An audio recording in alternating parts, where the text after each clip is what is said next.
Nous avons vu les équations horaires qui caractérisent le mouvement de chute libre sans vitesse initiale à partir de l'origine de l'axe OY orienté vers le bas. Et on a trouvé les équations V égale G fois T, Y égale 1 demi G fois T au carré. Ce sont les équations horaires car elles sont exprimées en fonction de temps. Maintenant, je vais déduire une équation qui caractérise ce mouvement de chute libre sans vitesse initiale à partir de l'origine en éliminant le temps entre ces deux équations.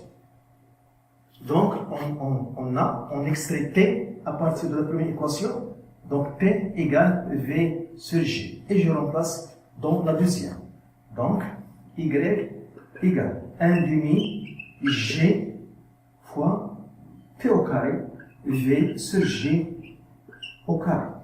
Donc, Y égale 1 demi V au carré sur G. On simplifie par G. Et on trouve V au carré égale 2 fois G fois Y. Voilà. Une équation indépendante de temps qui caractérise ce mouvement de chute libre, voilà, sans vitesse initiale à partir de l'origine de l'axe OY. Je vais multiplier par la masse. Donc N fois V au carré égale 2 fois N fois G fois Y.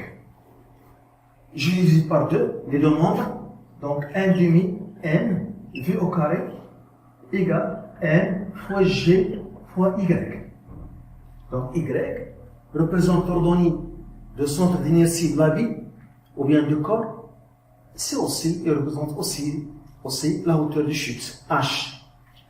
Donc 1 demi N V carré égale N fois G fois H. Le deuxième membre, il est connu. C'est le travail de poids au cours de ce mouvement de chute libre.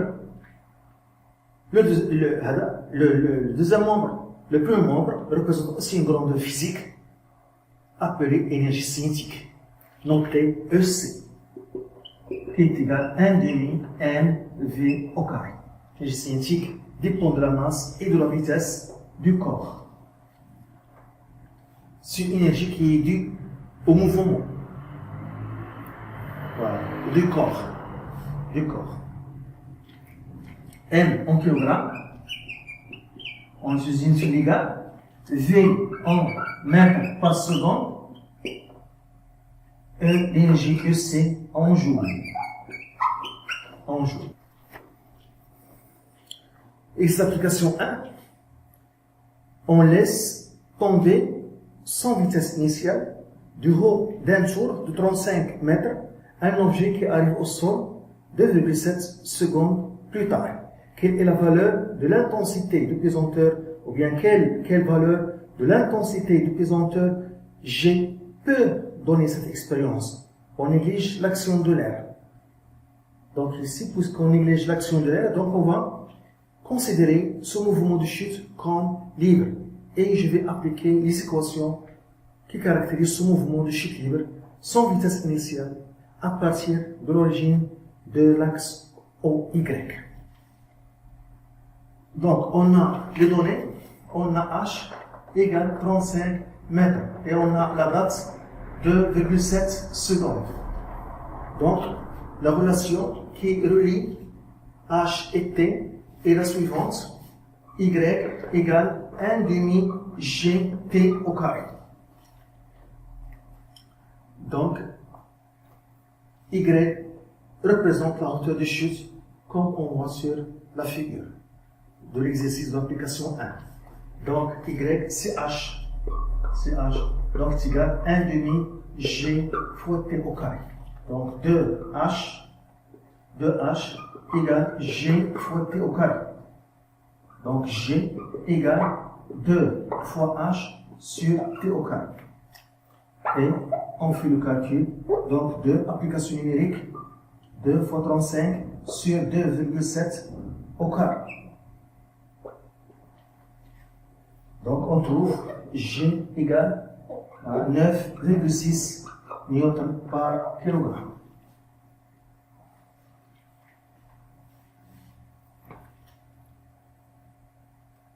Exercice d'application 2. Une balle de fusil a une masse de 8 grammes.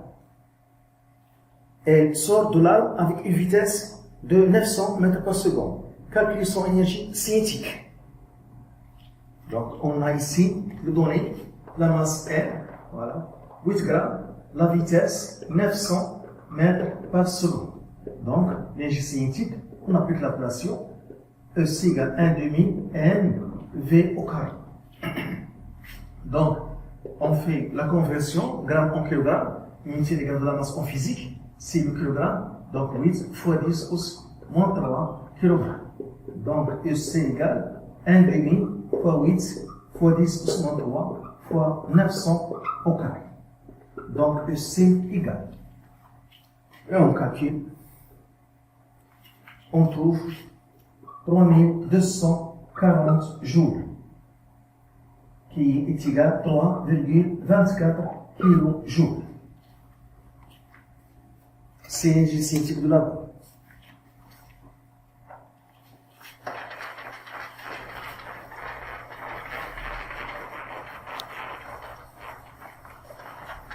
Exercice d'application 3. Calculer l'énergie cinétique d'une automobile de masse M, 1000 kg, en mouvement de translation à la vitesse 36 km par heure. Donc, on a les données, la masse 1000 kg, la vitesse 36 km par heure. On fait la conversion en mètres par seconde, unité légale. Donc, égale 36 fois 10 plus 3 sur 3600 secondes. Donc, on trouve 10 mètres par seconde. Et j'applique la relation de l'énergie cinétique, ou l'expression de l'énergie cinétique, EC est égal à 1 demi mv au carré. Donc c'est égal à 1 demi fois 1000 fois 10 au carré. On fait le calcul, on trouve 50 000 joules, qui est égal à 50 kJ. J'ai choisi ces applications 2 et 3 pour montrer que l'énergie cinétique EC dépend de la masse et de la vitesse. Pour l'exercice d'application 2, j'ai choisi une balle qui a une masse petite et une vitesse grande. Et l'automobile, c'est le contraire, a une masse grande et une vitesse petite. Et ici, on voit que même si la balle a une masse petite, mais elle a une énergie grande, parce qu'elle a une vitesse grande.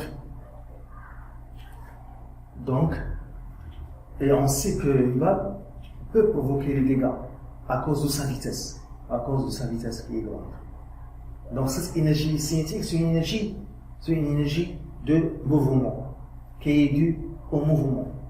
Et le mouvement est caractérisé par la vitesse.